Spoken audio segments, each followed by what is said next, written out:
mengingat kembali sejarah orang kurus yang bisa melululantahkan negara. Masa iya ya PDI sebegitu besar itu dirapuhkan dengan cara permainan si kurus ini gitu loh maksud saya. Ini saya kadang-kadang bagaimana ya PDI ini ya, saya bilang. Sangat rapuh gitu loh ya, tidak berani memecat padahal ada ADART-nya. Anaknya juga masuk, ya kan? Menantunya juga masuk. Nah sekarang dikencingin lah istilahnya. Bagaimana ya? Saya kadang-kadang di mana letak ya? Maksud saya itu di mana letak marwahnya seorang Megawati dan PDI? Kok tidak berani gitu loh ya melakukan upaya dan langkah padahal ada ADART-nya. Coba Anda bayangkan undang-undang dijebol kok, MK dihabisi, MA dihabisi demi untuk anaknya. Ini nggak bisa dibantah gitu loh ya. KPK juga diatur seenak udel, harus berada di ketiak kekuasaannya yang tadinya independen, undang-undangnya harus masuk di PNS.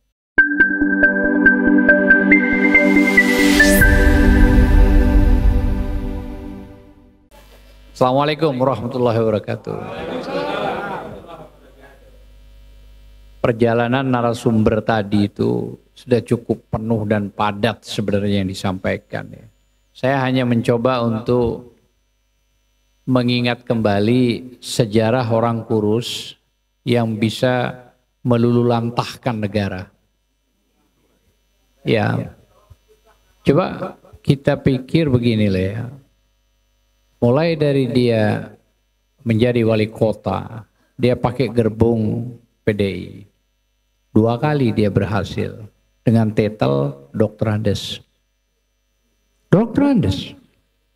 Begitu menginjak dia diangkat menjadi gubernur, itu pun juga gerbongnya adalah gerbong dari PDI. Dan sudah mulai menggeser insinyur. Ya. Nah, selanjutnya dinaikkan menjadi presiden gerbong PDI 2 kali, bahkan terjadi di dalam itu persoalan yang sangat serius. Dia mau 3 kali, rupanya Bu Mega nggak mau. Cuman begini, masa iya ya PDI sebegitu besar itu dirapuhkan dengan cara permainan si kurus ini gitu loh maksud saya. Ini saya kadang-kadang bagaimana ya PDI ini ya, saya bilang. Sangat rapuh gitu loh ya, tidak berani memecat padahal ada ADART-nya. Anaknya juga masuk, ya kan? Menantunya juga masuk. Nah sekarang dikencingin lah istilahnya.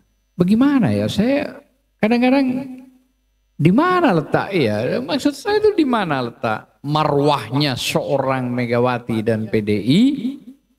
Kok tidak berani gitu loh ya melakukan upaya dan langkah padahal ada ADART-nya. Sekarang malah berkembang kembali. Seorang sekjennya juga sudah diperiksa. Ya kan, dengan menyita HP-nya, tidak mengembalikan hasto.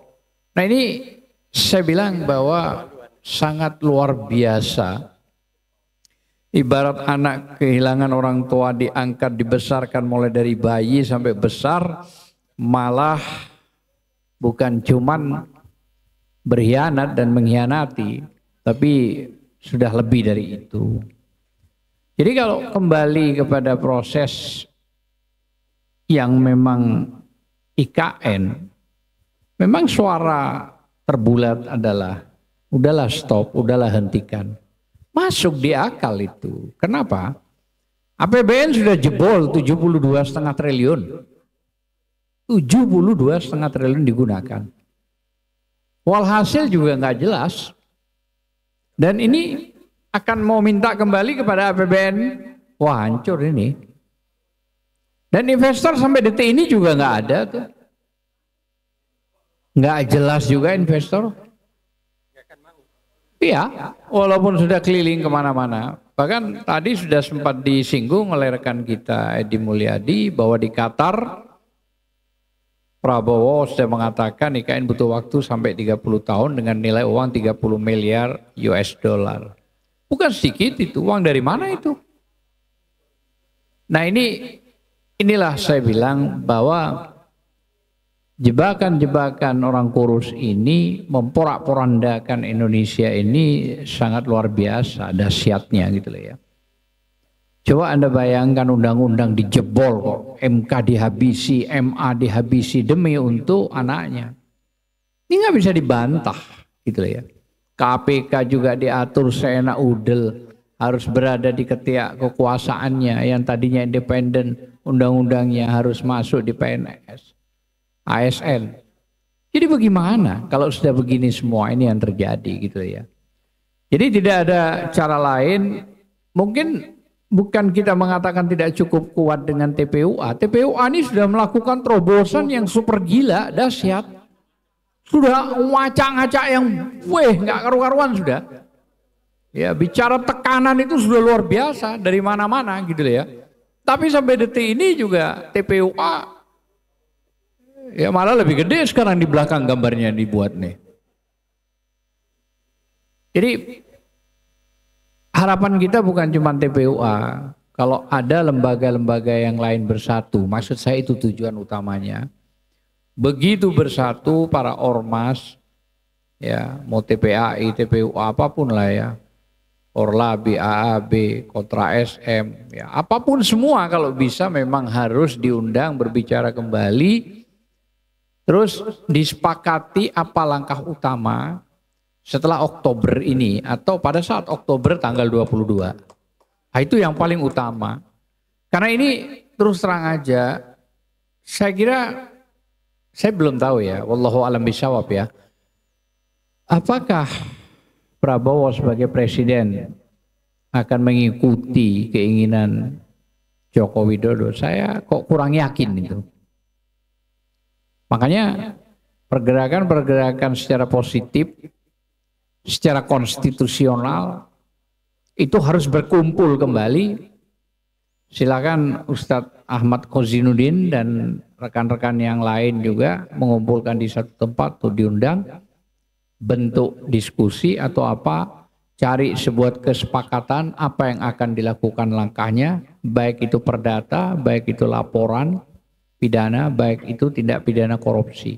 Karena dengan cara ini baru bisa kita melihat bahwa benar rakyat ini bukan cuma dikibulin, tapi rakyat ini melawan gitu ya. Jadi kalau tidak, selamanya kita ini mau dijadikan apa?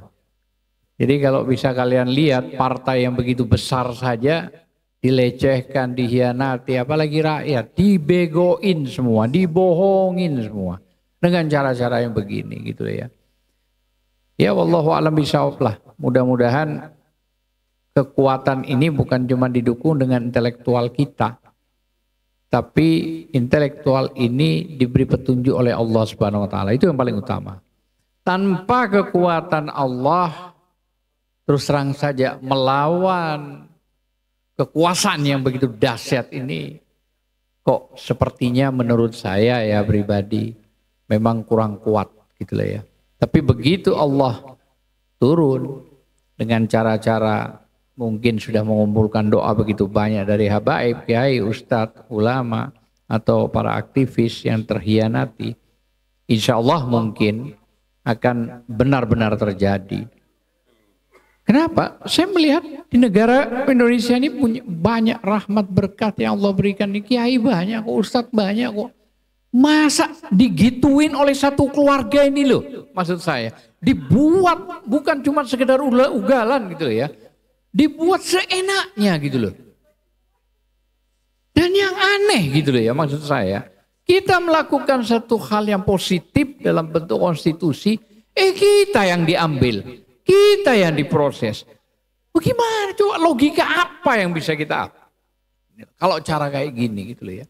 Nah ini yang kita takutkan gitu ya.